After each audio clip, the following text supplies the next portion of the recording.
Well, on this special day for Americans, I wanted to have a US ship on the channel and went back to an old cruiser I don't play much anymore.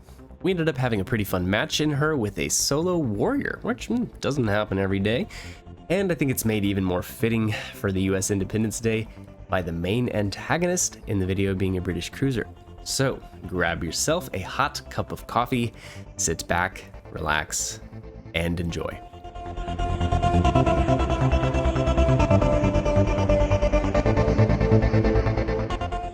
Crash zone, and we're on the side of the map that doesn't have a lot of island cover. It seems it's inevitable that I spawn on seaside with a ship like Cleveland or Atlanta or something like that, where you really need islands to play properly and stay alive. Now, the Wichita isn't really that ship. She has a pretty good armor scheme that we're going to cover later. However, looking at the list of enemy battleships, there's a lot of scary guns over there. Georgia, Alabama, Iowa, Yamato. So we are going to play a little cautious over here around this ring of islands, just so I don't get smashed early on. Wichita, when she first came to Legends, I think it took a while for people to catch on, but then she was considered kind of overpowered, a very strong ship. Now, I would use that word overpowered for ships like Des Moines nowadays, not Wichita, but this is still a very, very strong cruiser at the tier. I don't typically play her as an island boy like Baltimore or the Des Moines, instead opting to have her nearly maxed out as an agile cruiser. My commander, Victor Einstein. He was one of the first Halloween commanders, and he helps Wichita with one of her most glaring weaknesses, and that is turret traverse. Bone stock, it's going to be about 35 seconds. So this can cause a lot of issues, and Einstein helps balance this out with Ingenious as well. Full speed ahead and then damage output past that to round out the ship. The inspirations, Lane, Baltimore, and Muller to make her even more slippery. The highlights of Wichita, well, for starters, 8.4 second reload for 203s, that is not bad at all.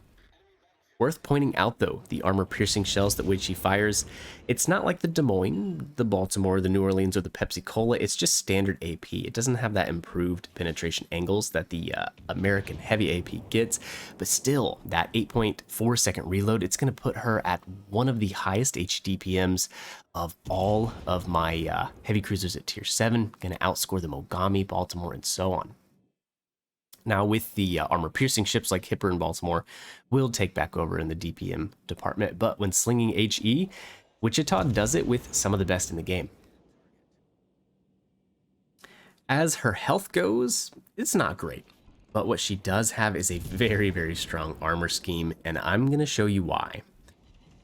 For starters, being wrapped in 27mm of armor means you can bully battleships equipped with 380s and smaller. You can bow tank them and not be overmatched. On top of that, as far as American cruisers go, she has a really good citadel setup. The part that's above the waterline is small and a little bit farther back than most players think. Typically, players, when they're shooting at a broadside ship, they know to shoot under the front turrets, and that can work for hitting most of the ships in the game, but Wichita, that part is under the waterline, so she gets away with not taking massive amounts of damage and lots of overpins. So if you are targeting a Wichita, keep in mind the sit above the water is a little farther back than you might think. Aim a little bit farther back, behind the conning tower, kind of under the double smokestacks. Maybe you'll have a little better luck there. Continued highlights of this build as we push up over here on this flank. Again, we have these big scary battleships, Georgia, Alabama, and then there's an Edinburgh who is now sailing the opposite direction. And worth pointing out, he is using the radar consumable, not smoke.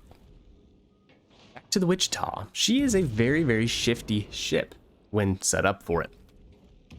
If you did not know, historically, Wichita was actually a precursor to the Baltimore class cruisers. She is a lot smaller, about 600 feet long. That is 65 feet shorter than Balti. In this game, that translates to having a tighter turning circle. And this would be one of the key things to look for in an agile cruiser. Her turning circle, 680 meters, is one of the best at tier 7. The Edinburgh is also at 680 meters. And the Cleveland and Montpelier are the best at the tier at 660.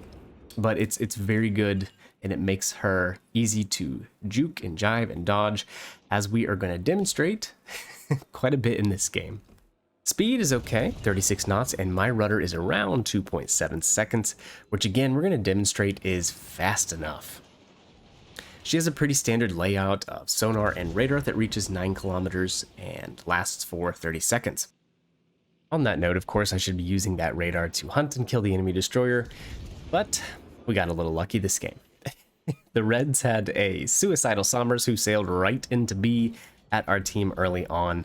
I don't know, maybe his mom called him to dinner or something, but that helped our team so much.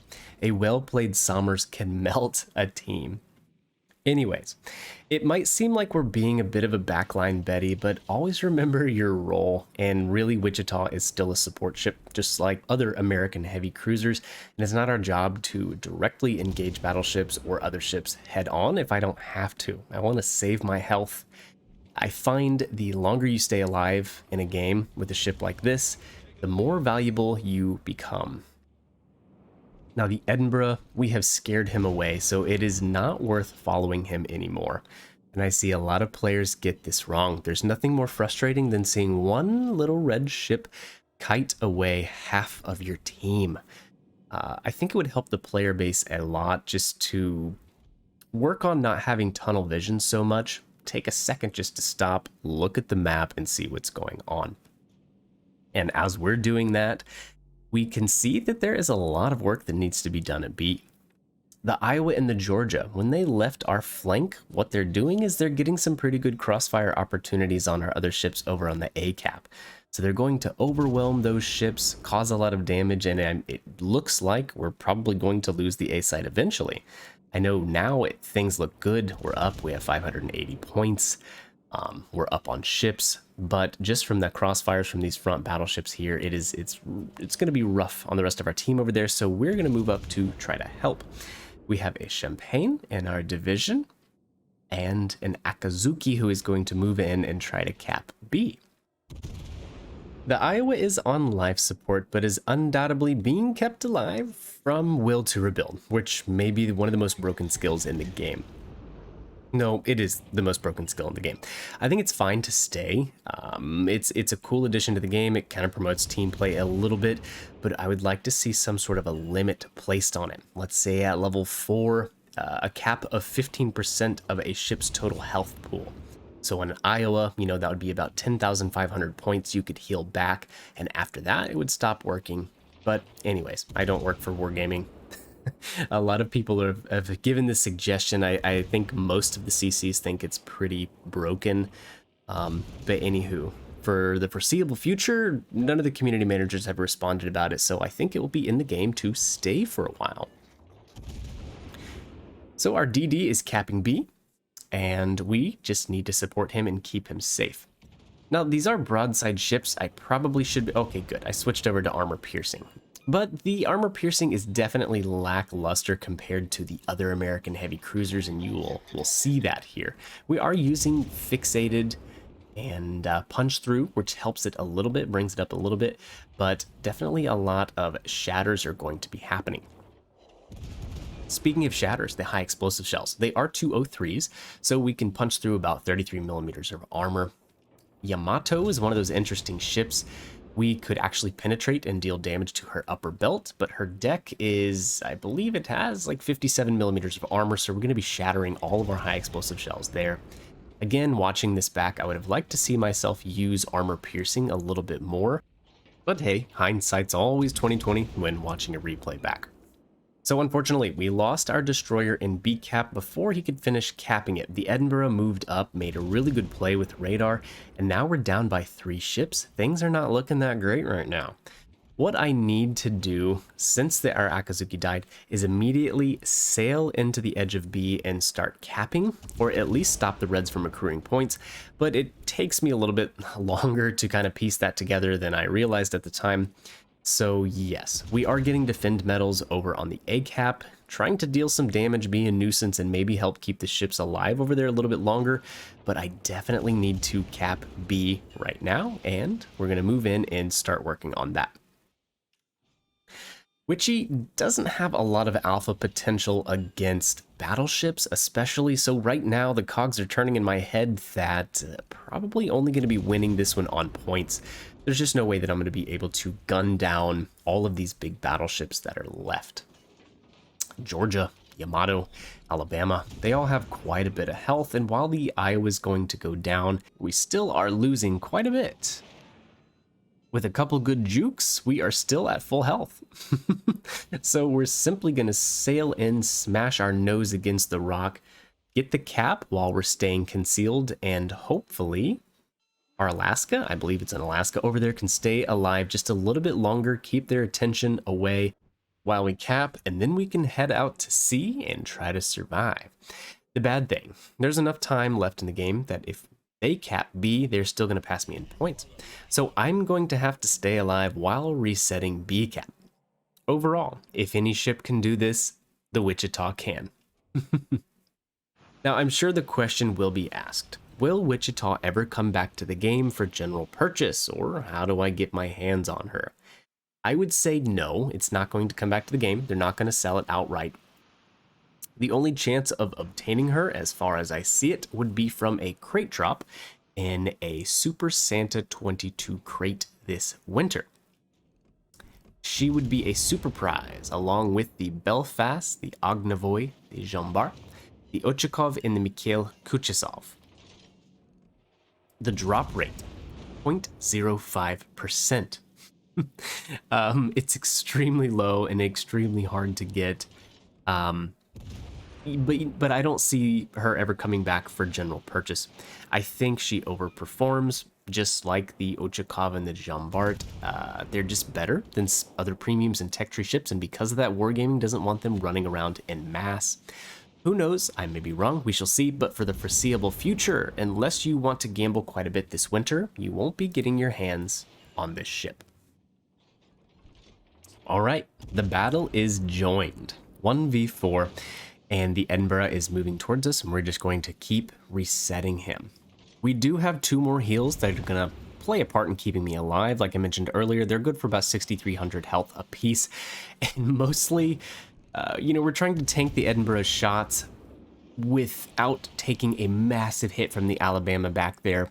So that is the main concern. The other thing, there's an Alaska somewhere that I haven't spotted yet, and that could be a really big deal as well. But as long as we keep moving, we should be able to stay alive. The Edinburgh has the British short fuse armor piercing, and it has a lot better penetration angles than a typical armor piercing shell would have from a 152 or 155 millimeter gun. I can't remember what the Edinburgh actually has, but very good penetration angles. And so just by bringing my back turret or my front turrets on him, he is easily able to pin and get damage. Really, I don't have to damage him. I mean, I've reset him enough to where he's going to sail right out of this side of B cap, and he's not going to get the cap. So I could probably just stay bow out and do just fine, but hey, I guess I want a little more damage while we're at it. An Alaska shot comes in a little high, and we narrowly escape from getting blapped. Eventually it gets to the point where you just cannot angle against everyone, so in that case I would say just to keep a watch on the biggest threat, and that is absolutely going to be the Alabama with those giant 16-inch shells. Luckily, they're pretty low velocity, and that makes them easy to dodge.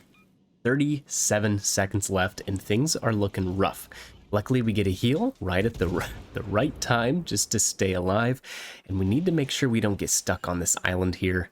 So, just a little more juking and jiving. We'll try to get around the tip of this beach, and hopefully that is game. I can only imagine how hard Red Team is smashing their trigger buttons right now. That's the last 10 seconds scrapes off of the clock, and we are just barely going to get this victory here. Anyways, the Wichita, yep, she's still got it. Happy Independence Day to all of my American viewers, and I hope you guys have a safe holiday. Be sure to like the video, that would help the channel out greatly, and subscribe for future videos so that you don't miss anything. I'll catch you in the next one. See ya.